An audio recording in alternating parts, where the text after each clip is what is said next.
Steven Gregory Stayner was born on April the 18th, 1965. He was the third child of 5, born to Delbert and Kay Stayner in Merced, California. He had a brother, Cary, and 3 sisters. Steven Gregory Stayner was born on April the 18th, 1965. He was the third child of 5, born to Delbert and Kay Stayner in Merced, California. He had a brother, Cary, and 3 sisters. It was on the afternoon of December the 4th, 1972. 7-year-old Steven was walking home from school when he was approached by a man called Irvin. Irvin Edward Murphy, who was friends with a convicted child rapist, Kenneth Parnell, who both worked at Yosemite National Park. Murphy was described as a naive and simple-minded person.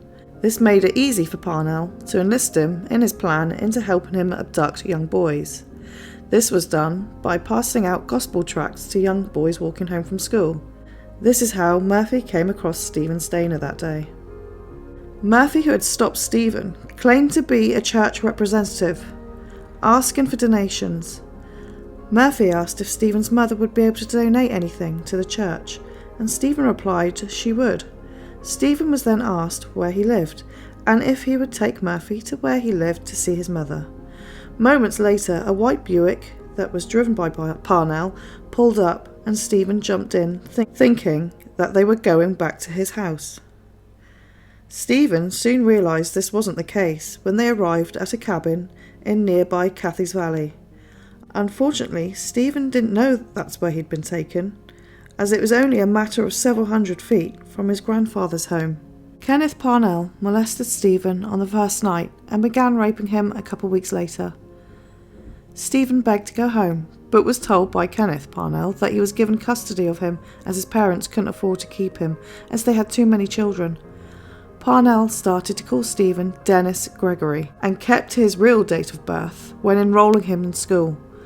There was to be many schools over the next few years, as the pair moved frequently, and passing himself off as Steven's father.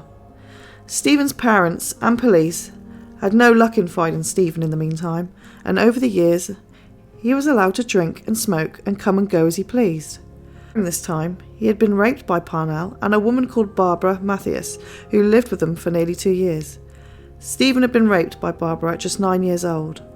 As the years went on, Steven was forced to try and abduct other young boys, but all were unsuccessful.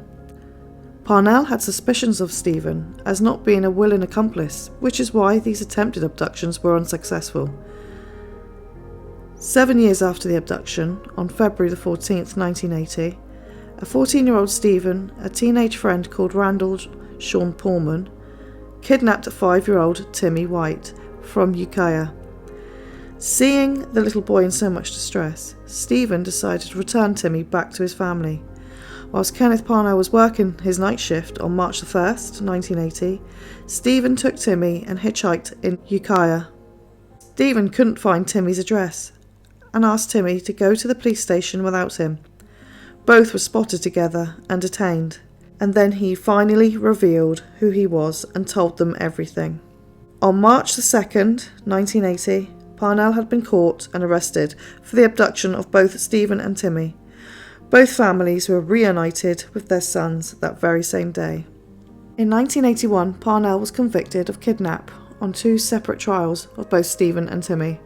Unbelievably, Kenneth Parnell was sentenced to 7 years, but only served 5. Also, he wasn't charged with sexual assaults, as it wasn't in the jurisdiction of Merced County. Also by then, were also outside the statute of limitations. Barbara Matthias was never arrested for the rape of Steven and claimed she never knew Steven was even kidnapped. Also, Irvin Murphy and Randall Pullman were convicted of lesser charges, had also said neither had known that Stayner had been sexually assaulted for years. In the meantime, poor Steven had a strained relationship with his parents, as in their eyes, he was still 7 and Steven had endured so much by now, it caused friction. It seemed there was no additional support and only went to counselling briefly. He was also bullied by other kids for being molested. It is safe to say that Steven must have suffered immensely and continued to do so even after his return. Stayner started drinking and was kicked out of the family home. In 1985, he married Jodie Edmondson and had 2 children. He worked with child abduction groups and gave interviews and speeches to children about personal safety. Everything he had been through, Steven still thought of others and did what he could to stop this happening to another child. Tragically, on September the 16th, 1989, Steven died when he collided with another vehicle. He suffered fatal head injuries, and hundreds of people attended his funeral, including 14-year-old Timmy White, who was a pallbearer. Timothy White passed away from pulmonary embolism on the 1st of April 2020. He worked as a Los Angeles County Sheriff's Deputy while he had a wife, Dana, and 2 children. He is also survived by his mother, father, and sister.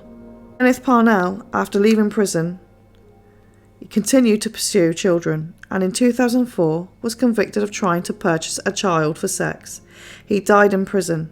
He also had been in prison in March 1951 for the rape of a young boy and impersonating a police officer, where he was sentenced to 4 years. Please like and subscribe and stay tuned for more content.